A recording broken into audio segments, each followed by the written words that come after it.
Hi, Jay.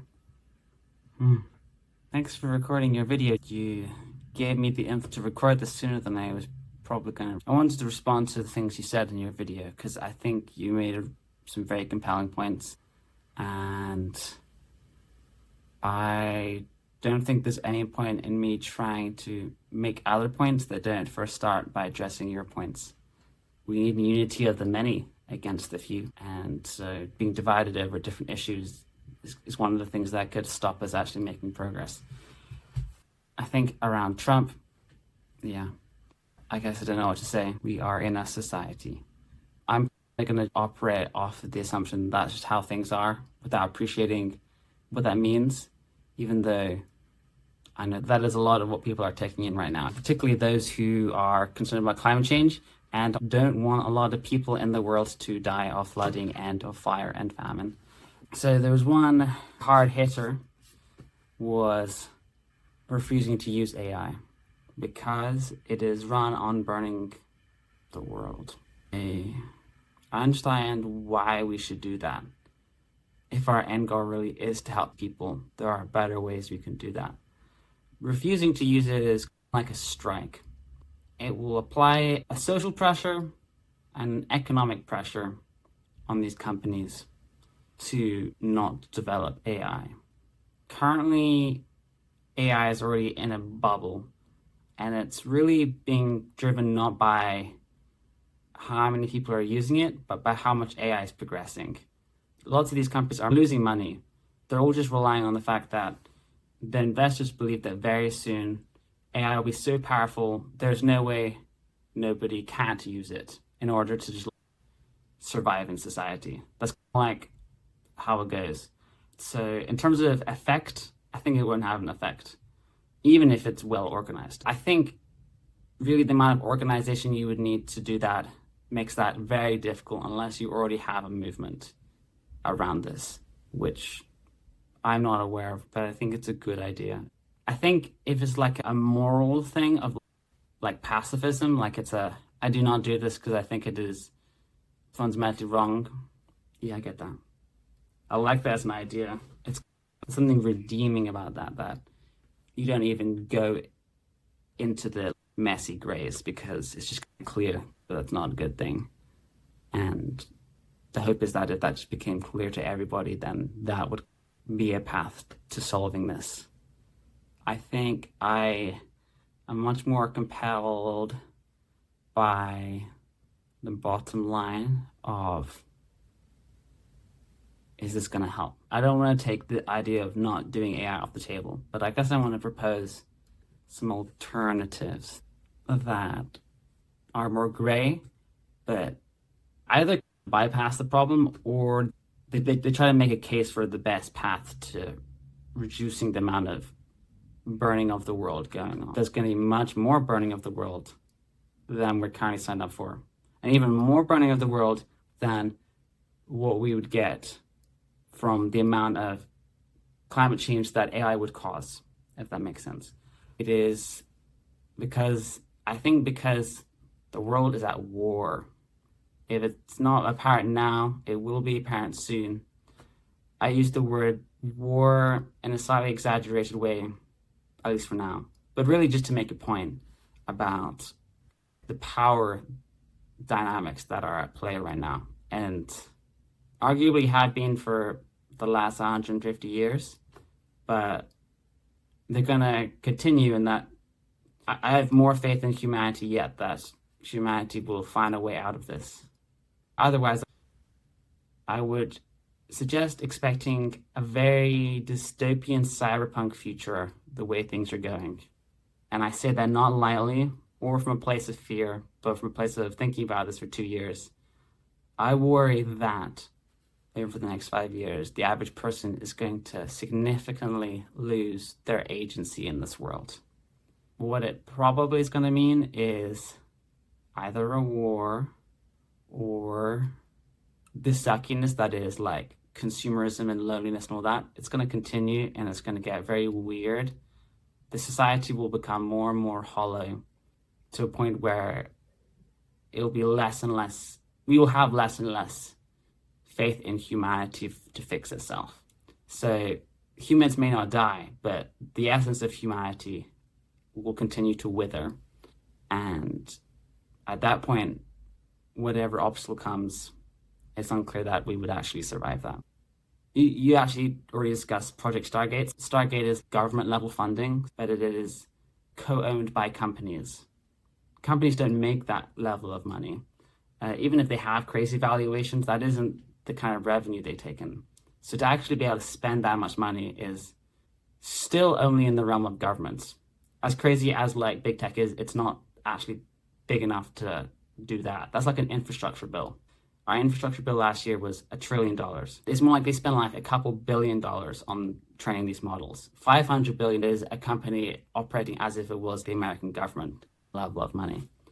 That is a sizable step in the direction of companies run politics. I don't expect that trend to stop.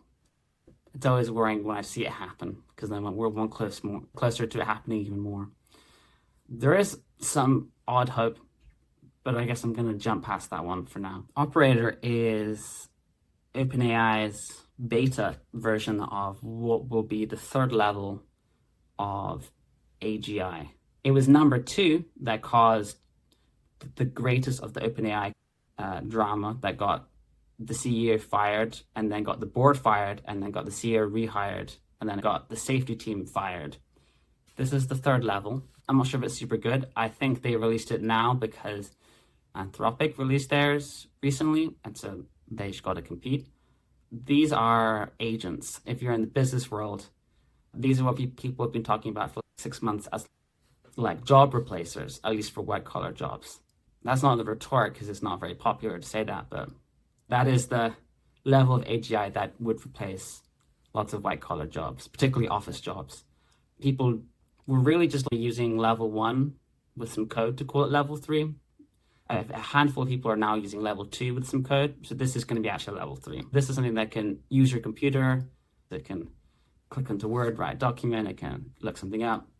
And once it's in those places, it's as good as, well, it's better than ChatGPT in any one of those places, but it has the intelligence to do all of those things.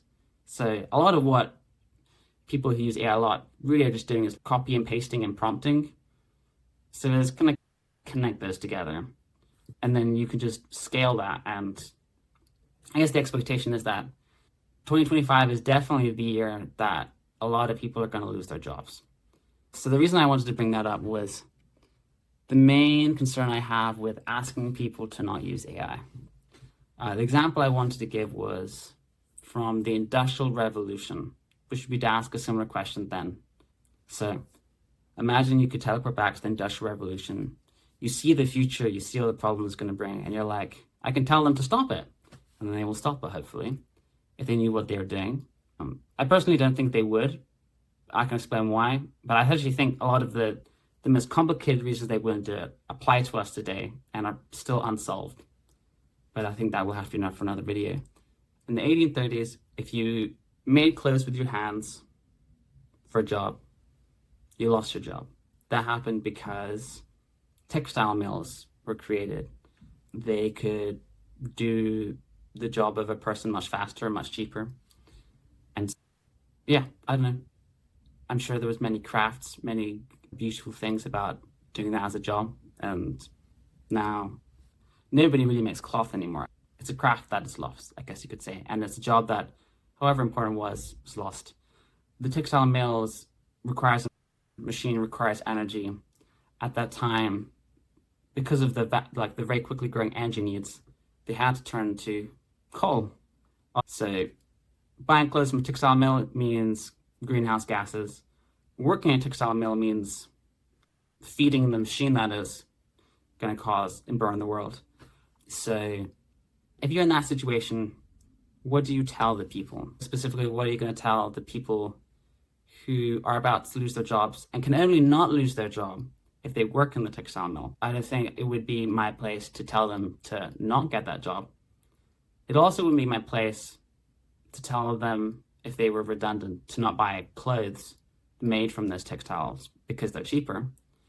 I don't. It would neither really be my place to tell them to not be a part of the system nor to benefit from the system, because they are at the mercy of the system. even though the system is concentrated in the hands of a few people, but it really is just a system that runs and it does what it does, and the people as individuals have very little control over what it does.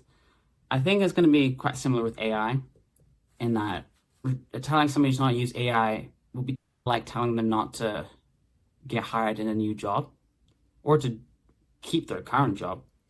It will also mean essentially asking them to not buy clothes because everything in the world will run on AI. And so when you figure out how to not use AI, you will realize you'll have to not use or buy anything. Really, the only thing you're benefiting from doing is you're not sticking coal in the coal fire. That's the only thing you're not doing. But other than that, it's essentially impossible without rejecting your society to not benefit from it. At least when a technological revolution is happening and you have especially low agency in the situation and limited options. If I was to go back then, I think one thing you could do is before you get fired, you can be like, I still have some agency because they can't take my jobs just yet. I'm going to work for a textile mill, but only if they get their energy from hydropower. You're putting pressure on the textile mills. Maybe they can't do that because water power wasn't scaled as easily. I don't know. It's maybe not as easy as coal power. You are, in that sense, shaping the system to move towards renewable away from coal power, using the agent you still have. And you still get to keep your job. That's more the lines of what I would suggest then. That's more what I would suggest nowadays. Just because people may be essentially forced to use AI does not mean they are forced to use AI. This to me feels like the main path to finding a compromise between not asking people the unaskable, but also not accepting everything. Like giving people agency to take care of themselves, but encouraging them to use some of their agency to help fix the system. There's a grid. Some of it is from green energy. I know data centers in particular require lots of fresh water, and that's a specific thing that I can talk a little bit about how you actually might not need to use data centers as much as you think. But I think otherwise the point is that just enough organization around, I will only use AI if it is run in a data center that only uses green energy. Then what you're doing is you're cleaning your hands of it, but you're also putting economic pressure on the system to develop more green energy. That data center gets more demand because people have a demand for green AI, and that then puts a demand on the energy sector to produce more green energy to fuel these, what you want pushes through the system in a way that doesn't sacrifice the individuals. It's not a massive ask of somebody to make sure you only get your AI from green data centers. It will cost more, but at least they get to keep their job. At least they get to have a new job. At least they get to have clothes. So I think, at least for me, that is more the mindset that I would suggest. Find a way that moves forwards, that it is closer to the direction that we need to be heading in than away from it. So I think to do nothing would just be to accept the Trump presidency. But I don't think we have to accept the Trump presidency. I think we need to fix capitalism. One thing that you can do right now that economists will agree does work is to put that extra money into paying for that AI subscription that works in a data center that only uses green energy. That, even though Trump has done these things for the government, what you have done will counteract what Trump has done. So it will help the country as well as allow you to use AI. I want to think that there's going to be a large demand for that. Maybe that's the thing we've got to do, is to organize a movement around that specific thing. Otherwise, I wanted to suggest, I did some of the math, and there's a movement towards super big AI chips.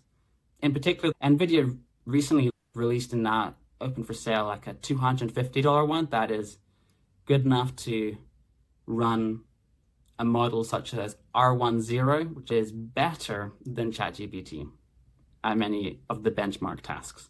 They have a new one that's coming out in May, and that'll be like $3,000. The best model you can use if you have an OpenAI subscription, this model is open source and it is just as good as it. And within a few months, you'll be able to buy something for $3,000 that allows you to run it at home. The reason I mentioned being able to buy your own chip is if it's not in a data center, for one, that water issue disappears because that isn't using fresh water. And second thing is we have much more control nowadays, at least in some states, over where our energy comes from. You can subscribe to a particular source of energy that's green, and then you know that it's being powered just by green energy. You took the AI into your own hands, and you already have the power over what green energy is, and then that's that. You don't have to. No movement needs to happen. You brought it home. It's not a complete solution if you look into the technicalities, but I think I wanted to make the point that already now it is possible to use very good AI without having to fall for this change in the energy market that Trump is driving. It would take people's effort, but it doesn't mean it's not doable. I want to suggest those as alternatives.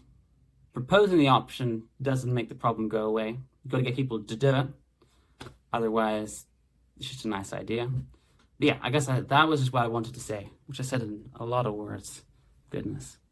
This isn't the video that I wanted to record, but consistency matters more. I guess I enjoyed speaking my mind. So, cheers to future videos. Thanks, Jay.